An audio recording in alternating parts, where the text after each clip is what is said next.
J'espère que vous êtes en pleine forme, que vous avez une belle patate. Nous avons l'habitude de penser que l'émotion et les sentiments sont des mots qui sont synonymes. Mais ce n'est pas tout à fait le cas. Après avoir appris quelle est la différence entre eux, vous verrez que vous serez un petit peu plus en mesure de mieux d'abord vous comprendre, vous-même, et aussi de mieux comprendre ceux qui vous entourent. Alors, qu'est-ce que nous ressentons lorsque nous sommes en colère? Par exemple, la colère, notre colère, est-ce que c'était une émotion ou est-ce que c'est un sentiment? La douleur, la rage, la joie, le ressentiment. Comment on peut appeler ce genre de ressenti? Pour répondre à cette question, vous devez faire attention à comment vous décrivez ce qui vous arrive. Une phrase simple, à première vue, peut avoir plusieurs significations à la voix. Par exemple, lorsque nous disons « je suis reconnaissant », nous pouvons sous-entendre que nous sommes reconnaissants à ce moment très précis, mais ça peut aussi signifier que nous sommes reconnaissants envers quelqu'un, ou quelque chose en règle générale. Vous voyez ce que je veux dire ou pas?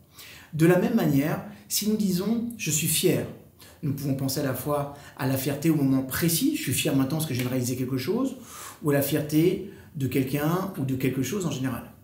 Donc, pour distinguer un sentiment d'une émotion, il suffit de se demander si nous vivons cette expérience au moment présent, ou si elle est profonde, si elle est constante, et si elle est toujours avec nous.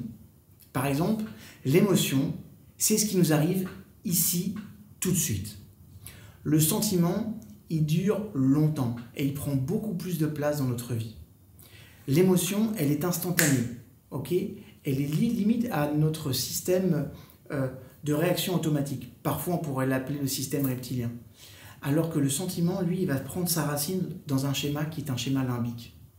Maintenant, ces concepts, vous devez comprendre qu'ils sont interdépendants. Par exemple, il existe une opinion selon laquelle le sentiment, c'est une émotion complexe, à plusieurs composantes et qui s'installe sur la durée. En plus, un sentiment, il peut évoquer différentes émotions. Certains sentiments sont cachés derrière les émotions. Par exemple, l'amour peut être exprimé non seulement par la joie, mais aussi par la colère, par la frustration, par la surprise. Croyez-moi, un homme ou une femme qui est jaloux, c'est aussi quelqu'un qui aime. Vous voyez ce que je veux dire ou pas? Et ça, c'est extrêmement important. Alors, au final, quelle est la différence? Il y a plusieurs aspects qui décrivent la différence entre les émotions et les sentiments. Les émotions, d'abord, sont apparues plus tôt dans le processus de l'évolution, et donc, par voie de conséquence, les humains et les animaux peuvent les ressentir. Les émotions proviennent d'une ancienne partie du cerveau, un espace très proche entre le cerveau reptilien et le limbique, alors que les sentiments, eux, sont apparus beaucoup plus tard et sont propres uniquement aux humains. Ils sont produits dans une partie du cerveau qui est beaucoup plus récente et qui partage en vrai son espace entre une partie du limbique et une grosse partie du néocortex, et vont être associés à la capacité de penser. Rappelez-vous que les émotions, ils sont instables, de courte durée et se remplacent très rapidement. Les sentiments qui apparaissent suite aux expériences émotionnelles croissantes sont stables, sont constants. Ils peuvent donc vivre chez une personne pendant de nombreuses années. Alors que l'émotion, qui est liée à une situation, le sentiment, lui, est lié à un objet. Je répète, c'est très important. L'émotion, c'est lié à une situation. Le sentiment, c'est lié à un objet. Par exemple, lorsque votre sœur a pris votre boucle d'oreille sans vous demander, son acte, c'est-à-dire la situation dans laquelle vous vous trouvez, vous a mis en colère. Mais en général, vous aimez votre sœur. Donc, la sœur est l'objet de vos sentiments. Ça marche? Les émotions sont des processus physiologiques accompagnés de réactions corporelles. Quand on est heureux, le cœur bat plus vite, le visage chauffe, les yeux brillent. Les sentiments, au contraire, sont cachés en nous et se manifestent par des émotions différentes, c'est-à-dire indirectement. Ça veut dire que la conséquence de ça, vous pouvez parler d'un sentiment, mais vous ne pouvez pas le montrer physiquement. Contrairement aux sentiments, les émotions ne sont pas toujours reconnaissables. J'ai des papillons dans le ventre. Il y a quoi derrière cette phrase? Est-ce que c'est de la passion? Est-ce que c'est de l'anxiété? Est-ce que c'est de l'excitation? Est-ce que c'est de la peur? Par contre, l'amour, la haine, l'envie, le bonheur, la fierté, on les reconnaît généralement. Et bien que parfois nous ayons tellement honte de nos sentiments que nous les cachons même à nous-mêmes.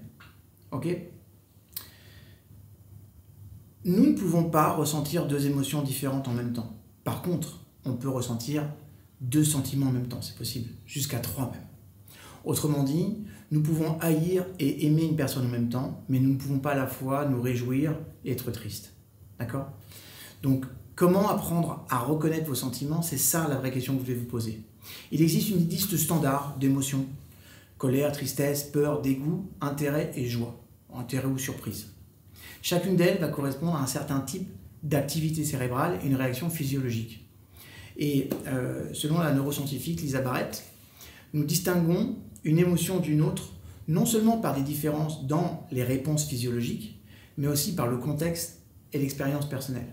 Ça veut dire quoi? Ça veut dire que selon les circonstances, nous pouvons considérer notre réaction comme la surprise à un moment donné et à la peur à un autre. Maintenant, comment pouvons-nous apprendre à mieux comprendre nos réactions? Je vais vous donner quelques conseils pour que vous arriviez de mieux en mieux à pouvoir les distinguer. D'abord, élargissez votre vocabulaire d'émotions. Okay, ça vous permettra de ressentir les différences importantes entre elles. Parfois, j'ai les boules, ou j'ai le seum, ou je suis vénère, ça ne veut rien dire. Okay? Qu'est-ce que t'es? Est-ce que tu es énervé? Est-ce que tu es en colère? Est-ce que tu as la rage? Est-ce que tu es irrité? Est-ce que tu es jaloux? Est-ce que tu te sens médiocre? Plus vous allez avoir de vocabulaire émotionnel, plus vous allez pouvoir vivre exactement ce que vous devez vivre. Et donc déclencher la zone neuronale qui va avec. Ensuite, essayez la technique de grounding. Okay? Ça veut dire portez votre attention sur vos pieds et concentrez-vous sur les sensations. Okay? Sont-ils chauds? Sont-ils froids? Quelle est la surface sous vos pieds?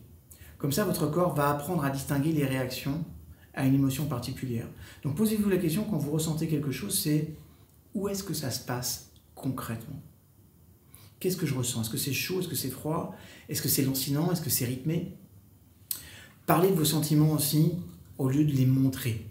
Mais ne vous limitez pas dans des déclarations générales comme « je me sens bien » ou « je me sens mal ».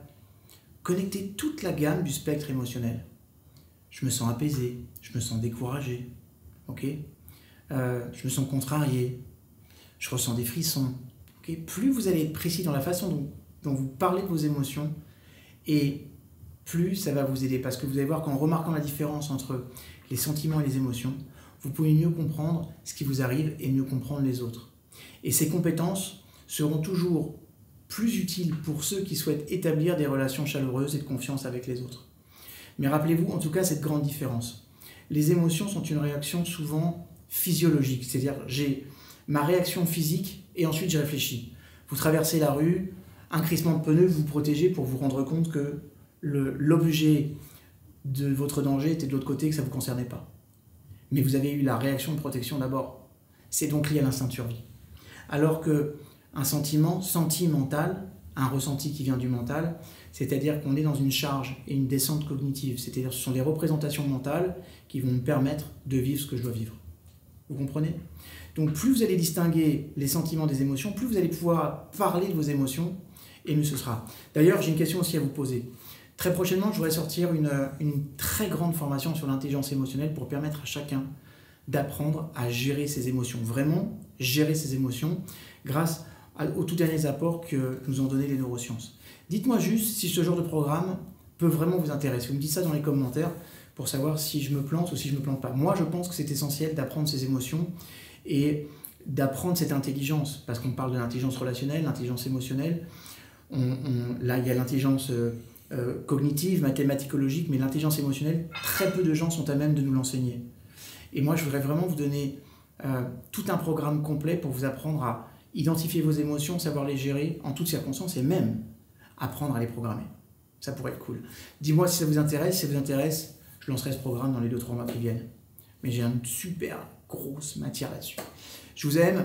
Je vous retrouve sur une prochaine vidéo. À très bientôt.